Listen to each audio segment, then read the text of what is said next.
Hello, नमस्कार मेरे छत्तीसगढ़ के साथियों को, अभ्यर्थियों को। मैं हूँ विनीता और आशा करती हूँ आप सभी स्वस्थ होंगे, खुश होंगे और आने वाली परीक्षा की तैयारी में ज़ोरों-शोरों से लगे होंगे। आज हम एचआर पब्लिकेशन की वस्तुनिष्ठ किताब से अ, छत्तीसगढ़ की विधायिका से संबंधित जो प्रश्न है प्रशासन छत्तीसगढ़ के प्रशासन में, तो विधायिका से संबंधित प्रश्न करेंगे जो विगत वर्षों में पूछे गए हैं। ठीक है, तो पहला प्रश्न हम देखते हैं। पहला प्रश्न है, वर्तमान में छत्तीसगढ़ की विधानसभा के सदस्यों की संख्या क्या है? तो इसका उत्तर हो जाएगा 90। है ना, 90 सीट है हमारे यहाँ पे विधानसभा की। अगला प्रश्न देखते हैं। व्याख्या है अगला। पूर्व में छत्तीसगढ़ राज्य में विधानसभा सदस्यों की संख्या 91 था, किंतु 104वां संविधान संशोधन जो 2019 में हुआ के तहत आंग्ल भारतीय समुदाय के मनोनयन को आगे नहीं बढ़ाया गया। ठीक है, जिसके कारण वर्तमान में वह नियुक्त नहीं किया गया है ना। इस कारण छत्तीसगढ़ विधानसभा में कुल सदस्य एवं निर्वाचित सदस्यों की संख्या है 90। ठीक है, चलिए आगे बढ़ते हैं। छत्तीसगढ़ में विधानसभा क्षेत्रों की कुल संख्या कितनी है? इसका उत्तर है 90। ठीक है, सामान्य सा प्रश्न है। अगला देखते हैं। यहाँ पे व्याख्या भी दी हुई है जो 90 सीट है ना, उनका किस तरह से उनका आवंटन किया गया है। व्याख्या भी देख लेते हैं। राज्य विधानसभा में परिसीमन के पूर्व 44 सीटें है ना, आरक्षित सीट थी जो है वो एसटी के लिए 34 और एससी के लिए 10 थी, जबकि परिसीमन के बाद 39 सीट है जो एसटी के लिए 29 है और एससी के लिए 10 है, और जो बाकी बचते हैं वो आरक्षित सीटों का प्रावधान है। ठीक, आगे बढ़ते हैं। इस राज्य में विधानसभा की 90 सीटों में से निम्नलिखित में से कितनी जनजाति अनुसूचित जनजाति के लिए आरक्षित हैं? तो इनका जो टोटल हो जाएगा 10 और 29 है ना, जो पिछले हमने देखा, तो ये टोटल हो जाएगा 44। 44 सीटें जो हैं वो अनुसूचित जाति के लिए और अनुसूचित जनजाति के लिए आरक्षित हैं। अगला देखते हैं। छत्तीसगढ़ में विधानसभा के कितने सदस्य हैं? ये 2014 का प्रश्न है, तो इसका उत्तर यहाँ पे अब लीजिएगा 90। ठीक है, वर्तमान में अब 90 सीटें हैं। चलिए आगे बढ़ते हैं। व्याख्या भी वही दिया हुआ है। 90 निर्वाचित विधानसभा सदस्य हैं। वर्तमान में विधानसभा में एक आंग्ल भारतीय सदस्य मनोनयन के प्रावधान को समाप्त कर दिया गया है। तो कब समाप्त किया गया? ये कौन सा संविधान था? 104वां संविधान संशोधन 2019 है ना। उसके संविधान संशोधन में ये आंग्ल भारतीय सदस्य का जो सीट था वो हटा दिया गया। आगे बढ़ते हैं। छत्तीसगढ़ विधानसभा कहाँ स्थित है? तो छत्तीसगढ़ विधानसभा जो है वो रायपुर में है ना, जिनके जो पहली महिला सांसद मिनी माता के नाम पे रखा गया है विधानसभा भवन का नाम। ठीक है, चलिए बढ़ते हैं। अगला व्याख्या है। छत्तीसगढ़ विधानसभा रायपुर में स्थित है और विधानसभा भवन का नामकरण प्रदेश की पहली महिला सांसद मिनी माता के नाम पर किया गया है। अगला देखते हैं। राज्य विधानसभा के सदन की बैठक के लिए क्या गण पूर्ति होनी चाहिए? ठीक है, तो पढ़ लेते हैं। 30 सदस्य अथवा कुल सदस्य संख्या का 10वां भाग जो भी कम हो, तो नहीं। सदस्य की कुल संख्या क- सदस्य का कुल सदस्य संख्या का आधा, तो ये भी नहीं। सदन की कुल सदस्य संख्या का 10वां भाग, ये भी नहीं। 10 सदस्य अथवा सदन की कुल सदस्य संख्या का 10वां भाग जो भी अधिक हो, तो ये हो जाएगा आपका सही। विधानसभा, राज्य विधानसभा के सदन की बैठक के लिए, है ना, 10 सदस्य अथवा सदन की कुल सदस्य संख्या का 10वां भाग जो भी अधिक हो, ये उसका उत्तर सही हो जाएगा। अगला है प्रश्न, छत्तीसगढ़ राज्य के मंत्रियों के वेतन भत्तों के संबंध में निर्णय लेने के लिए कौन अधिकृत है?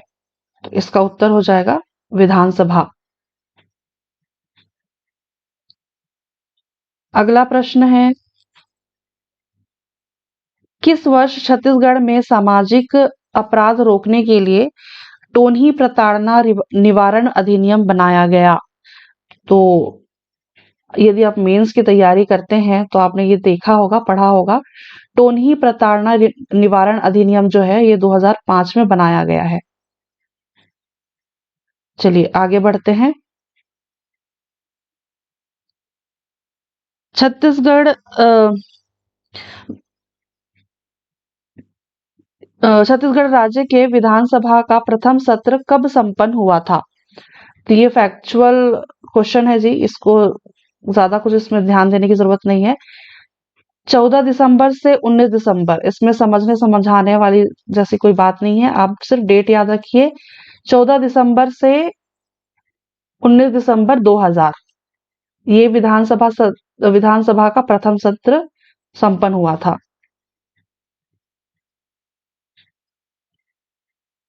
छत्तीसगढ़ के प्रथम प्रोटेम स्पीकर कौन थे? तो छत्तीसगढ़ के प्रथम प्रोटेम स्पीकर जो थे वो थे महेंद्र बहादुर सिंह। चलिए बढ़ते हैं। यहाँ पे व्याख्या दिया हुआ है, व्याख्या देख लेते हैं। सदन के वरिष्ठ सदस्य को प्रोटेम स्पीकर के रूप में राज्यपाल द्वारा नियुक्त किया जाता है। इनका कार्य नवनिर्वाचित विधानसभा सदस्यों को शपथ दिलाना है। ठीक है। प्रथम प्रोटेम स्पीकर जो थे वो थे महेंद्र बहादुर सिंह, और अभी जो हमारे छठवें, है ना, विधानसभा के प्रोटेम स्पीकर हैं, अभी जो चल रही है वो छठवीं विधानसभा चल रही है, और छठवीं विधानसभा के प्रोटेम स्पीकर हैं डॉक्टर रमन सिंह। रमन, ठीक, ये मुझे थोड़ा सा यहाँ पे लिखने में परेशानी है। ठीक है, आप नाम याद रखिएगा। छठवीं विधानसभा चल रही है, और जो छठवीं विधानसभा के प्रोटेम स्पीकर जो हैं वो रमन सिंह है, डॉक्टर रमन सिंह। चलिए आगे बढ़ते हैं। छत्तीसगढ़ विधानसभा के प्रथम विधानसभा अध्यक्ष कौन थे? ये 2014 का प्रश्न है ना, आप उत्तर याद रखिए। श्री राजेंद्र प्रसाद शुक्ल, प्रथम विधानसभा के प्रथम अध्यक्ष, विधानसभा अध्यक्ष डॉक्टर राजेंद्र प्रसाद शुक्ल। अगला प्रश्न है, विधानसभावार नेता प्रतिपक्ष को सुमेलित कीजिए। तो इस तरह के भी प्रश्न बनते हैं जी, आप याद रखिएगा, है ना। ये व्यापम एसएमएस 2018 का प्रश्न है। तो मिलान करते हैं। नेता प्रतिपक्ष, प्रथम विधानसभा के नेता प्रतिपक्ष थे नंद कुमार साय। द्वितीय विधानसभा के नेता प्रतिपक्ष थे महेंद्र कर्मा, और तृतीय विधानसभा के नेता प्रतिपक्ष रविंद्र चौबे, और चतुर्थ विधानसभा के टीएस सिंहदेव। ठीक है, तो दो दो चार, नहीं नहीं सॉरी, दो नहीं होगा, ये 3 4-2-1, 3-4-2-1 आपको ऑप्शन नंबर डी में दिख रहा है। इसका उत्तर हो जाएगा ऑप्शन नंबर डी। यहाँ पे विधानसभा व नेता प्रतिपक्ष के थोड़े से विवरण दिए हुए हैं, आप वो देख लीजिए। प्रथम विधानसभा के नंद कुमार साय, द्वितीय विधानसभा के नेता प्रतिपक्ष महेंद्र कर्मा, तृतीय विधानसभा के नेता प्रतिपक्ष रविंद्र चौबे, ठीक है, और चतुर्थ विधानसभा के टी.एस. सिंहदेव, और पंचम विधानसभा में दो नेता प्रतिपक्ष हुए, एक तो धर्मलाल कौशिक, है ना, इन 2019 से जनवरी 2019 से 2020 तक, लेकिन इनका स्वर्गवास हो गया था।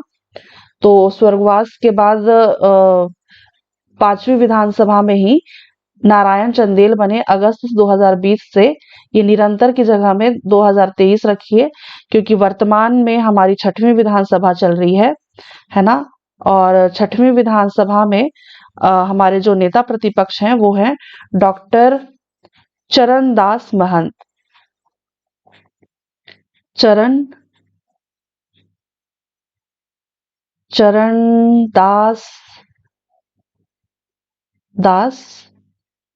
महंत, है ना, आप नाम याद रखिए, चरणदास महंत। ये पूरा नाम मुझे लिखने में दिक्कत है। तो छठवीं विधानसभा में अभी जो नेता प्रतिपक्ष हैं वो हैं चरणदास महंत, आप नाम याद रखिएगा।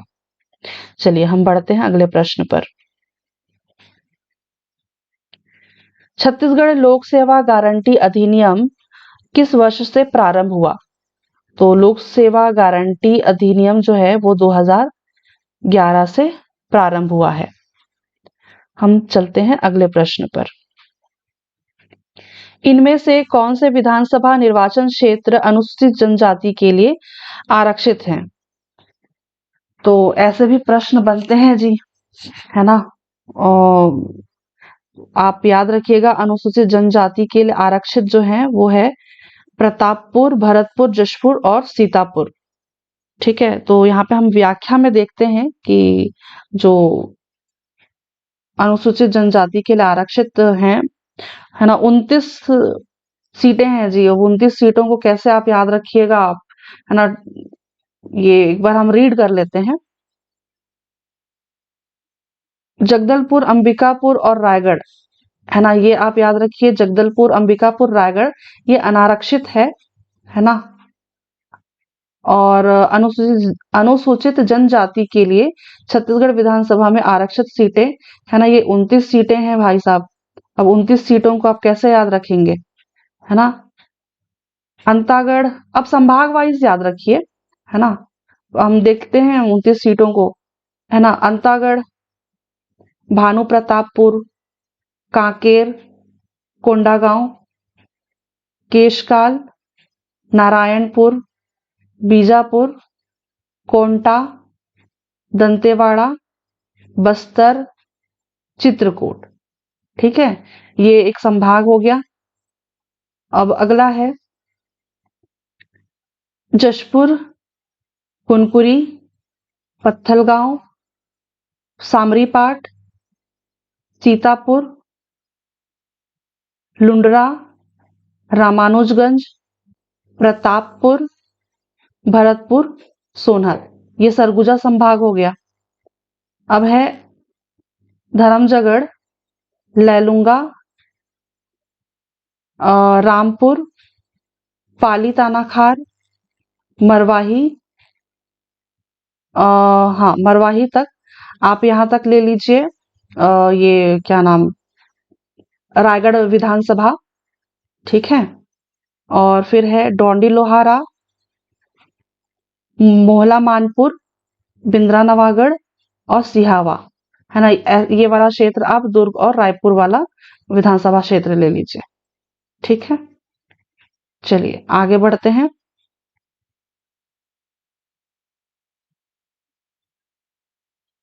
राज्य विधानसभा में सामान्य स्थान की पहचान कीजिए। जो अनरिजर्व्ड यानी कि अनारक्षित जो है सीटें, उनके बारे में पूछा गया है। तो यहाँ पे अनारक्षित में आपको भटगांव देखने को मिलेंगे, है ना, और अंबिकापुर, और एक हमने देखा था क्या, रायगढ़। ठीक है, भटगांव, अंबिकापुर, रायगढ़, ये सामान्य स्थान की पहचान है विधानसभा में अनारक्षित जो है। तो अच्छा, एक खरसिया भी है, ठीक है, ओपी चौधरी भाई साहब। तो ये इसका उत्तर हो जाएगा दो, सॉरी, 1, 3, 4 और 6, 1, 3, 4 और 6, ऑप्शन नंबर बी में आपको देखने को मिल रहा है। चलिए आगे बढ़ते हैं। ये डोंगरगढ़, सरायपाली, सारागढ़, ये अनुसूचित जाति हेतु आरक्षित है। ठीक है, याद रखिएगा, डोंगरगढ़, सरायपाली और सारंगढ़ अनुसूचित जाति। अगला प्रश्न है, राज्य विधानसभा में इन निर्वाचन क्षेत्रों में कौन सा अनुसूचित जातियों के लिए आरक्षित है? ये प्रश्न तो जी विलोपित किया हुआ है, अनुसूचित जातियों के लिए पूछा गया है। ठीक है, चलिए, विलोपित किया हुआ है तो हम आगे ही बढ़ते हैं, क्योंकि अनुसूचित जातियों के में तो मुझे यहाँ पे ऐसा कुछ दिख नहीं रहा है। व्याख्या देख लेते हैं क्या दिया हुआ है व्याख्या में। यहाँ पे 10 सीटें हैं अनुसूचित जाति की। तो एक तो सारंगढ़ है, पामगढ़ है, मस्तूरी, मुंगेली, बिलाईगढ़, आरंग, सरायपाली, अहिवारा, नवागढ़ और डोंगरगढ़, ये अनुसूचित जाति के लिए आरक्षित हैं। चलिए बढ़ते हैं। इस राज्य के विधानसभा भवन का नाम किसके नाम पर रखा गया है? तो विधानसभा भवन का नाम है ना, स्वर्गीय मिनी माता, छत्तीसगढ़ की पहली महिला सांसद, इनके नाम पर रखा गया है। चलिए बढ़ते हैं, अगला प्रश्न है। यहाँ पे 6 कथन दिए हुए हैं और पूछा क्या गया है, सदन के अस्थायी अध्यक्ष के विषय में सही क्या है? तो देखते हैं। वह सदन का एक वरिष्ठ सदस्य होता है, अस्थायी सदस्य जो है वो सदन का एक वरिष्ठ सदस्य होता है। ठीक है, वह राज्य सरकार द्वारा मनोनीत किया जाता है, ये गलत है। वह राज्यपाल द्वारा नियुक्त किया जाता है, ये कथन भी सही है। वह नवगठित विधानसभा सदस्यों को शपथ दिलाता है, ये भी सही है। वह स्पीकर के निर्वाचन को संपन्न करता है, वह स्पीकर के निर्वाचन को संपन्न करता है, ये भी सही है कथन। वह स्पीकर को शपथ दिलाता है, तो ये गलत हो जाएगा, ये भाई साहब गलत हो जाएगा। तो आपका उत्तर हो जाएगा 1, 3, 4, 5। 1, 3 कहाँ पे दिख रहा है आपको? 1, 3, 4, 5, ऑप्शन नंबर डी आपको सही देखने को मिल रहा है, ऑप्शन नंबर डी। चलिए आगे बढ़ते हैं। छत्तीसगढ़ विधानसभा का नामकरण किस व्यक्ति के नाम पर किया गया? तो इसका उत्तर हो जाएगा स्वर्गीय मिनी माता, ये वन लाइनर फैक्ट है। चलिए बढ़ते हैं। राज्य विधानसभा में किसका कार्यकाल सबसे लंबा होता है? तो सबसे लंबा कार्यकाल स्पीकर का होता है जी, याद रखिएगा। अगला प्रश्न देखते हैं। किस आधार पर राज्य विधानसभा में स्थान निर्धारित किए जाते हैं? जनसंख्या के आधार पर स्थान निर्धारित किए जाते हैं। ठीक है, चलिए, यहाँ व्याख्या दिया हुआ है, पढ़ लेते हैं। राज्य विधानसभा में विधानसभा सीटों का निर्धारण जनसंख्या के आधार पर होता है। भारतीय संविधान के प्रावधान 170 का 1 में के तहत किसी राज्य के विधानसभा में सदस्यों की संख्या 500 से अधिक और 60 से कम नहीं होगी। ठीक है, यहाँ पे 60 लिखा हुआ है। विधानसभा में सदस्यों की संख्या 500 से अधिक और 60 से कम नहीं होगी। चलिए आगे बढ़ते हैं। अगला प्रश्न है, इस विधानसभा के डिप्टी स्पीकर की पदच्युति के विषय में सही क्या है? सही क्या है पूछा है ना। पदच्युति का मतलब पद से हटाना। ठीक है, डेप्यूटी स्पीकर के बारे में पूछा गया है। हम चारों कथन पढ़ते हैं। उसे अविश्वास प्रस्ताव द्वारा पदच्युत किया जा सकता है, तो नहीं, ऐसा नहीं है। उसे एक संकल्प द्वारा पदच्युत किया जा सकता है, तो ये कथन सही है। उसे निरपेक्ष बहुमत से पदच्युत किया जा सकता है, तो ऐसा भी नहीं है। उसे सदन के तत्कालीन सभी सदस्यों के बहुमत से हटाया जा सकता है, तो ये भी सही है। ठीक है, तो इसका उत्तर हो जाएगा जी 2 और 4, ऑप्शन नंबर बी।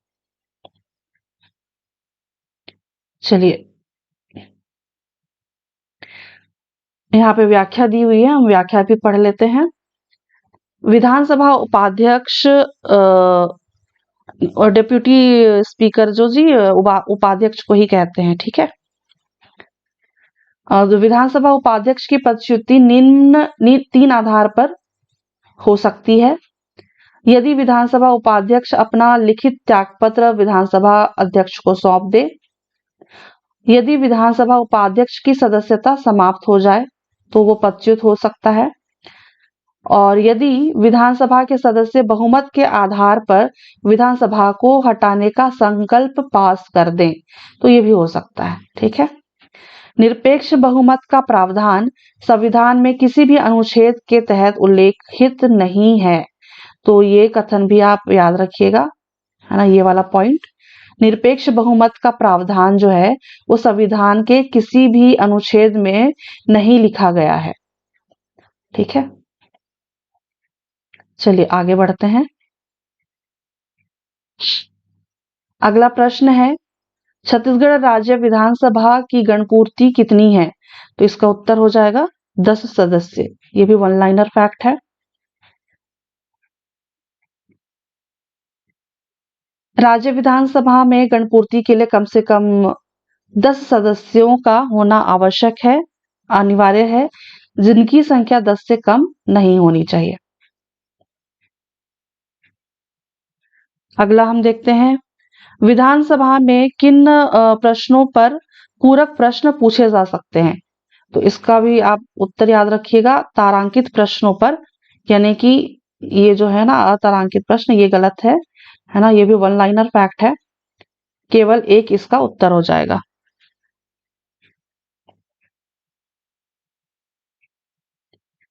प्रदत्त विधायन के अंतर्गत कौन कानून बनाता है? तो ये प्रश्न भी हमने ऑलरेडी किया हुआ है पहले किसी वीडियो में, तो इसका उत्तर हो जाएगा कार्यपालिका। चलिए हम बढ़ते हैं।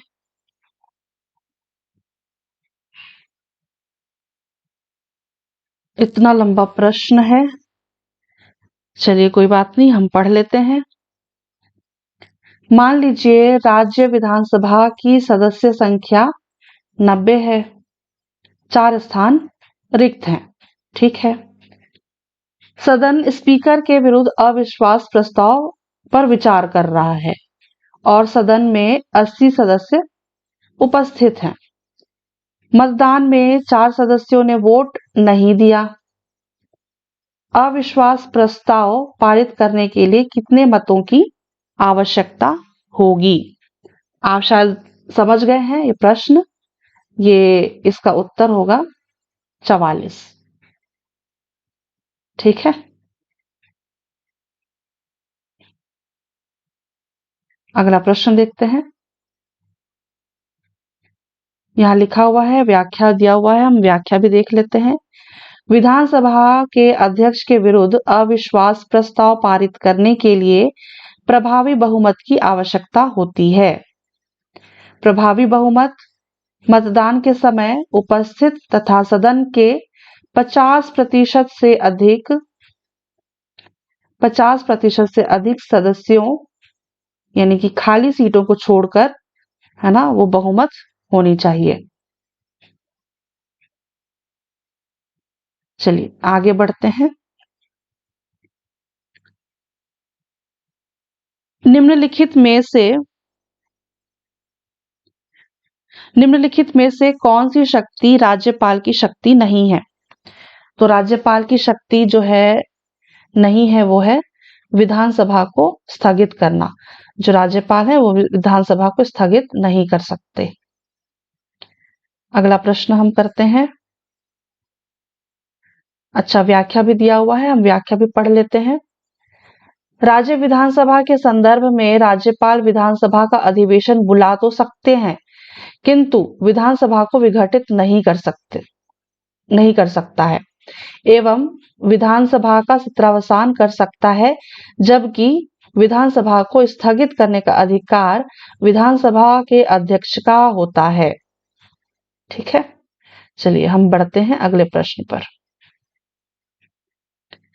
इस राज्य की विधानसभा का अध्यक्ष कौन है? इस राज्य की विधानसभा का अध्यक्ष तो जी यहाँ पे 2021 का प्रश्न है और अभी तो है हमारे डॉक्टर रमन सिंह। ठीक है, डॉक्टर रमन सिंह। चलिए आगे बढ़ते हैं। अच्छा, और पिछले विधानसभा अध्यक्ष कौन थे जी? तो इस पिछले विधानसभा के अध्यक्ष थे चरणदास महंत। ठीक है, ये पिछला प्रश्न है ना, इसलिए इसका उत्तर हो जाएगा चरणदास महंत। तो रमन सिंह से पहले जो अध्यक्ष थे विधानसभा के वो चरणदास महंत हैं और वर्तमान में जो चरणदास महंत हैं ये अभी नेता प्रतिपक्ष हैं 6वीं विधानसभा में। ठीक है, चलिए आगे बढ़ते हैं। ये भी हमने एक प्रश्न किया हुआ है, इसका उत्तर देख लीजिए आप। प्रश्न देख लीजिए, छत्तीसगढ़ विधानसभा का पहला सत्र कब आयोजित किया गया? इसका उत्तर है 14 दिसंबर 2000 से 19 दिसंबर 2000। 19 दिसंबर 2000, है ना, ये चीजें याद रखने वाली हैं, है ना। छत्तीसगढ़ राज्य में मंत्रियों के वेतन और भत्ते के बारे में निर्णय लेने का अधिकार किसके पास है? तो ऐसा प्रश्न भी हमने ऑलरेडी किया हुआ है, इसका उत्तर है विधानसभा। छत्तीसगढ़ के द्वितीय विधानसभा का पहला सत्र कब आयोजित किया गया? ये भी हमने प्रश्न कुछ घुमावदार प्रश्न किए हैं इस तरह के, है ना। इसका उत्तर है दिसंबर 2003।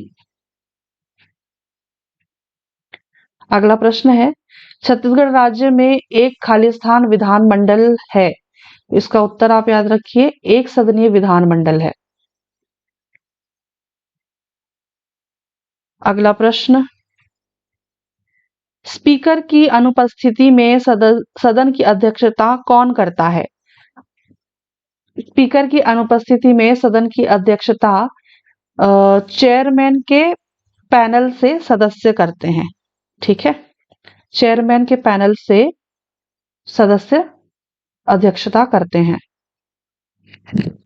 अगला प्रश्न देखते हैं, छत्तीसगढ़ विधानसभा में अनुसूचित जाति के लिए कितनी सीटें आरक्षित है? यह प्रश्न भी हमने किया हुआ है, 10 सीटें आरक्षित है।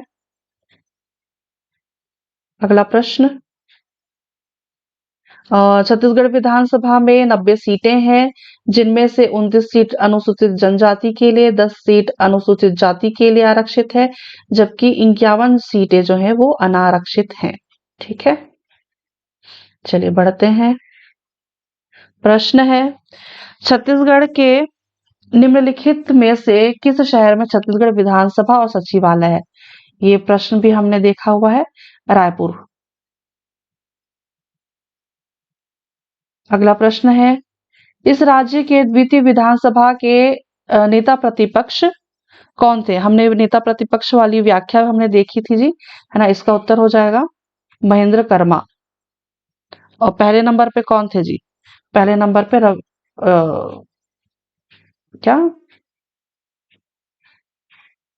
मैं मेरे भी ध्यान से निकल गया, है ना? इसका उत्तर हो जाएगा महेंद्र कर्मा द्वितीय विधानसभा के नेता प्रतिपक्ष थे। चलिए हम देखते हैं एक बार अगला प्रश्न। अगला प्रश्न, राज्य विधायिका से संबंधित अनुच्छेदों को सुमेलित कीजिए। चलिए सुमेलित करते हैं। राज्यों में विधायिका का गठन, राज्यों में विधायिका का गठन अनुच्छेद 168, विधानसभा में अध्यक्ष व उपाध्यक्ष का है अनुच्छेद 178, 78, है ना? और सदस्यों के वेतन भत्ते जो हैं ये 95 में है, और वित्त विधेयक ये तो है ना 99 में है।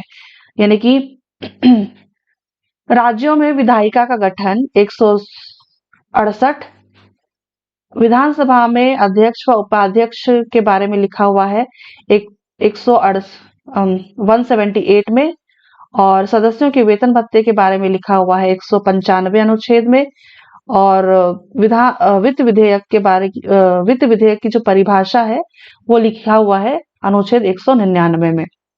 तो इसका उत्तर हो जाएगा 3142, 3142, ऑप्शन नंबर सी इसका सही है। अगला प्रश्न देखते हैं। यदि एक राज्य विधानसभा की कुल सदस्य संख्या 60 है तो गणपूर्ति कितनी होगी? तो इसका उत्तर हो जाएगा 10। अगला प्रश्न है,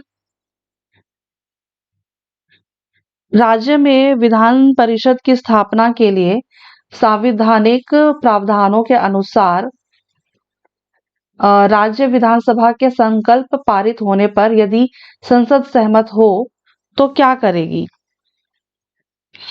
चलिए पूरा कथन हमको पढ़ना पड़ेगा। ऑप्शन,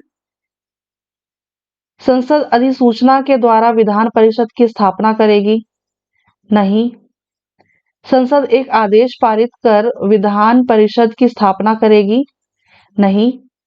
संसद एक संकल्प पारित कर विधान परिषद की स्थापना करेगी, नहीं। संसद एक कानून बनाकर विधान परिषद की स्थापना करेगी। ये आपका उत्तर सही हो जाएगा, ऑप्शन नंबर डी।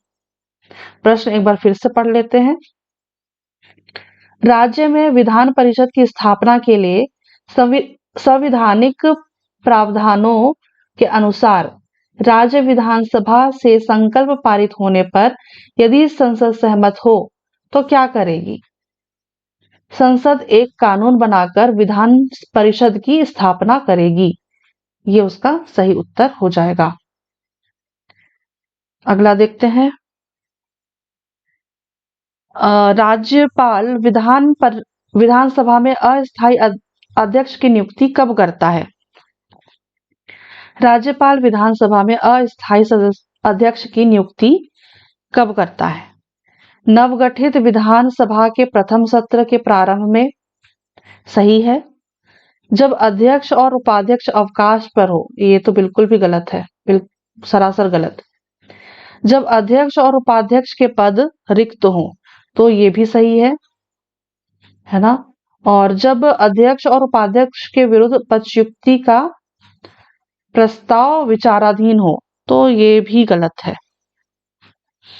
आपको सही हो जाता है क्या? 1 और 3, ऑप्शन नंबर सी में आपको दिख रहा है। ऑप्शन नंबर सी 1 और 3 आपका सही उत्तर हो जाएगा। चलते हैं अगले प्रश्न पर। राज्य विधानसभा की सदस्यता के लिए अर्हता क्या है? तो अर्हता देख लीजिए, वह भारत का नागरिक हो, सही है। वह 25 वर्ष की आयु 25 वर्ष से कम आयु का ना हो, ये भी सही है। वह संविधान की तीसरी अनुसूची में दिए प्रारूप के अनुसार शपथ लेता है और उस पर हस्ताक्षर करता है, तो ये भी सही है। तो इसका उत्तर हो जाएगा 1, 2 और 3, ऑप्शन नंबर सी में दिख रहा है। और अर्हता के बारे में कौन सी अनुच्छेद में लिखा हुआ है? 173। ठीक है, अनुच्छेद 173 में लिखा हुआ है। ठीक है, अर्हता के बारे में। चलिए, यहाँ पे व्याख्या भी दिया हुआ है। राज्य विधानसभा की सदस्यता के लिए निम्नलिखित अर्हता होनी चाहिए। अनुच्छेद 173 के अनुसार वह भारत का नागरिक हो, वह 25 वर्ष से कम आयु का हो, 25 वर्ष से कम आयु का ना हो। ठीक है, ये 25 वर्ष की आयु से कम ना हो, वह संविधान की तीसरी अनुसूची में दिए गए प्रारूप के अनुसार शपथ लेता हो और उस पर हस्ताक्षर करता हो, वह संसद द्वारा निश्चित की गई ऐसी अन्य अर्हताओं को धारित करता हो। ठीक है, चलिए आगे बढ़ते हैं। लोकसभा और राज्य विधानसभा के चुनाव वयस्क मताधिकार के आधार पर होंगे। इसका उत्तर आप याद रखिएगा 326। अनुच्छेद 326 में ये प्रावधान है कि लोकसभा और राज्य विधानसभा के चुनाव वयस्क मताधिकार के आधार पर होंगे, है ना। आप कीवर्ड याद रखिए, वयस्क मताधिकार। 326 में लिखा हुआ है वयस्क मताधिकार के बारे में।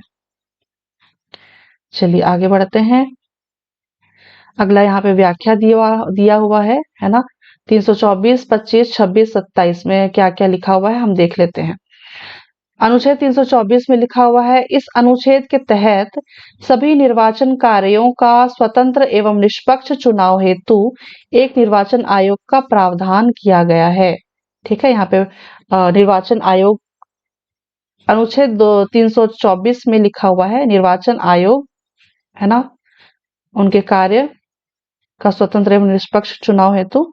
और 25 में लिखा हुआ है 325 में नामावली में सम्मिलित किए जाने के लिए अपात्र न होना और उसके द्वारा किसी विशेष निर्वाचक नामावली में सम्मिलित किए जाने का दावा न किया जाना।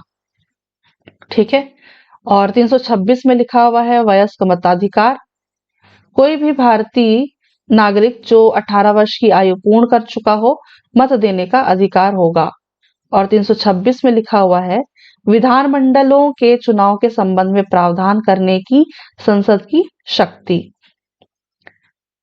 327 में लिखा हुआ है संसद की शक्ति। चलिए अगला देखते हैं। प्रश्न है, यदि विधानसभा में अध्यक्ष और उपाध्यक्ष के पद रिक्त हो तो विधानसभा की बैठकों की अध्यक्षता कौन करेगा? इसका उत्तर हो जाएगा राज्यपाल द्वारा नामांकित एक सदस्य। ठीक है, चलिए आगे बढ़ते हैं।